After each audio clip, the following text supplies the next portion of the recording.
When it comes to PhD graduation around the world, everyone needs to remember this. It all depends on your advisor. If during your PhD, you work well with your advisor and they see you putting in a lot of effort, even if you don't have results or publications, they might still be willing to let you graduate.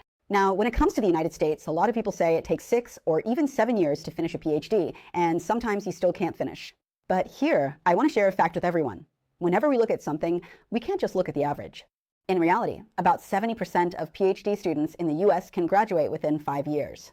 So why do some people say they've been studying for 7 years and still haven't graduated? Here's what happens. A lot of people, while working on their PhD, end up getting lost. Before starting their PhD, they have big ambitions. They want to change the world.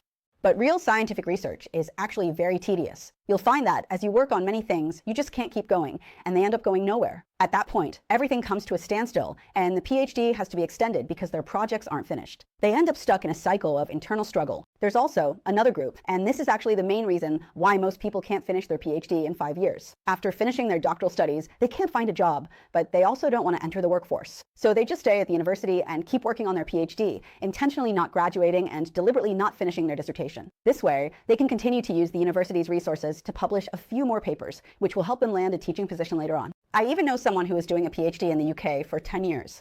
Why, you ask? It's not because he couldn't finish his studies. In the UK, once you're an adult, if you study there for 10 years, you can get a UK green card. So he was doing it on purpose.